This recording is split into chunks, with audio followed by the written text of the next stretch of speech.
Hello everyone and welcome to the Anime Zillia, and today we're going to be talking about We Never Learn, episode 8 of season 2.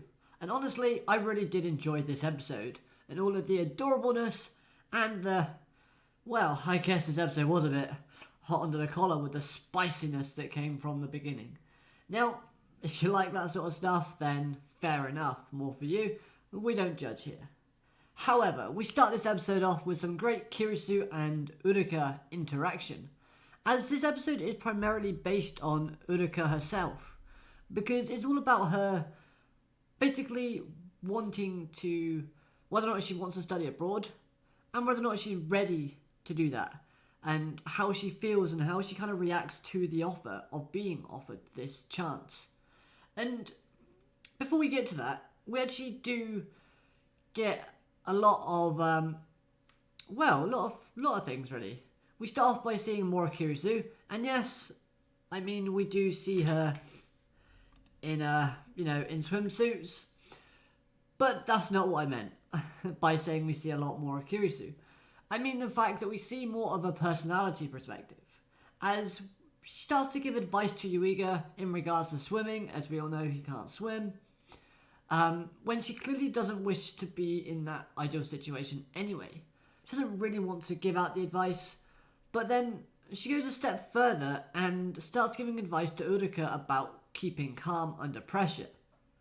And I could be wrong, but I think this might be the first time that we've learned about Kirisu's sporting background. And it appears that she must have been some sort of a figure skater, and she was well accomplished in doing that. As we see a small flashback of hers, well, not really a flashback, it's just like a picture of her standing in the middle of an ice ring with lots and lots of trophies. So that begs the question as to what happened in her past, that made her change career. Now, this section of the episode teaches us that when faced with high expectations, fear, pressure, and other similar emotions, we should accept all these feelings and wishes and then learn to enjoy ourselves. That's the best way to achieve the best results. And it doesn't necessarily apply to just sports. This applies to everyday activities. So if you're in your job and you've got a lot of pressure, you've got a lot of high expectations, accept all that and then do your job the way you enjoy doing it, and you should get your best results. Now, I really did like the fact that this advice came from Kirisu herself, as we get another sneak peek into her backstory, and the fact that it shows her opening up a bit more, instead of this ice-cold demeanour that she's been showing off since season 1. Like without the last few episodes, Kirisu is slowly starting to kind of break out of this ice-cold heart persona that she's been giving off, and slowly give out more advice and more kind of helpful pieces of information that helps the characters progress. Like, for example, with the interviews, she helped she helps Yuiga out with his posture and telling him his actual strengths and weaknesses, which a teacher should do that, but was unexpected from Kirisu considering what we've seen from her previously. This episode, she gives out solid advice to Uraka, which again is slightly different to what we're used to. And she also does help Yuiga again in learning how to swim, because she knows that, like we know, if he doesn't learn how to swim 25 meters, well, it's gonna fail, and he doesn't get his recommendation. So she actually somehow manages to have a swimsuit ready. That's what I found a bit weird about this episode. Like, she wasn't expecting to be in a swim pool coaching because she's a history teacher. However, she's put in a situation and she actually has a fitting swimsuit. Maybe she just carries one around in the back of a car. I don't know. And to top it all off, Uraka wins the tournament that she was basically under pressure in winning. It was like this national kind of meet-up event type of thing, and she managed to ace it by like a mile, pretty much. And I really did appreciate the callback to the last tournament where we saw the fact that her team failed because one of her members kind of jumped too early. And this shows that basically, Uraka remembers and accepts everything and kind of shows off. Not shows off as such, that's a bad way to put it. but she embraces the hopes of her teammates and pushes forward. I like that from my character. It gives the character more depth and more personality to it.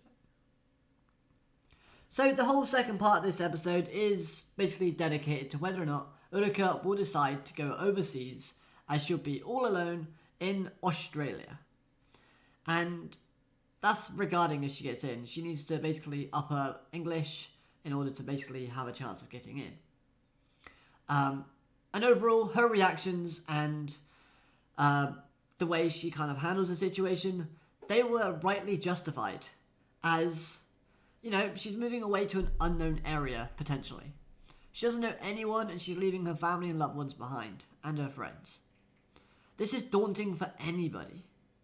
And in a way, they handled this situation perfectly and suitably for Uraka's character. Especially because for Uraka to actually do this, she wants to understand, she wants to know whether the one person in the whole entire world that she wants to hear, that they'll miss her. They managed to do just that. They put her into a situation where she manages to hear Uraka say, if she goes away, I will miss her. Yeah, of course. And this basically gives Uraka the kind of motivation and the courage to go, I'm going to go for it. I'm not going to tell him, but I'm going to go for it. And I love this more mature side to her, because we've always seen Uraka to be this high-spirited, immature type of character that just rushes in and does whatever.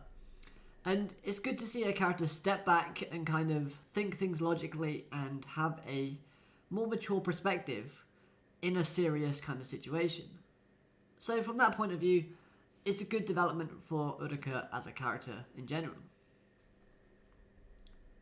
As well as the fact is, I love the fact that they turned this serious situation for Uraka into a giant piece of teasing / payback from Furuhashi Fumino.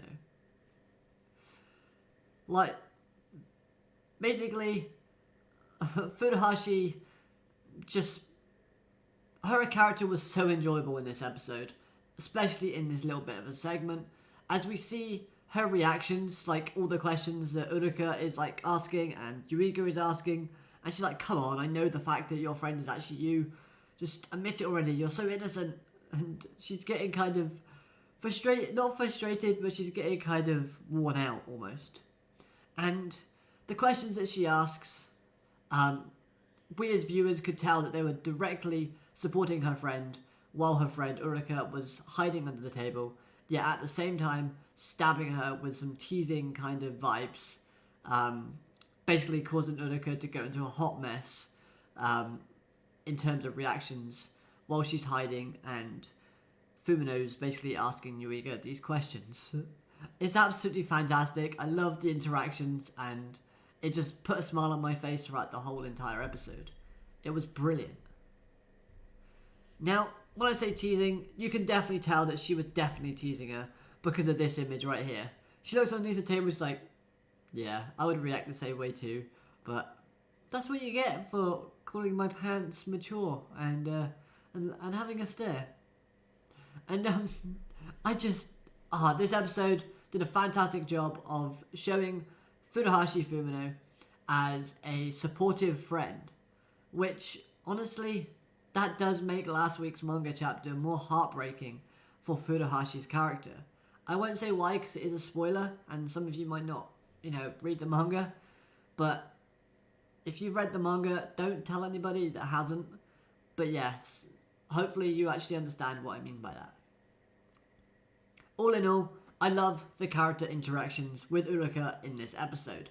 They were great, and the message of enjoying yourself in the events that you're doing or that you're striving for, and trying no matter the consequences, just kind of helped make this episode even greater. The manga in We Never Learn likes to add these little subtle messages inside them, and I love the fact that the anime is doing the exact same thing, because most of the stuff that we learn from the series we can apply to the real world, and that to me just screams out good writing, really. Now, like I said, the mature side of Uraka, great, and we do actually get to see this mature side while retaining the goofball that she is, sort of for the viewers. Like I said, she was teasing, she was kind of hitting the table. Her reactions is all goofy, and yet it's still a serious matter that she actually handles greatly. I just noticed, but in this image that I still got up on the screen, God, those legs look long. And all in all, animation was good throughout this episode. I liked it. The expressions were fantastic. Lots of funny ones. Yeah, the outro. I love it. It's absolutely adorable. I say it pretty much every week. But if you actually watched the outro, you knew there was another clip at the end where Yuiga's like crying and bawling his eyes out because Uraka is like, I want to seriously study. Not going to tell you why, but I do. And he's just like, oh my god, I can't help it. And then next week's episode looks like a two-parter, but it looks super spicy because we're going to get more Furuhashi action.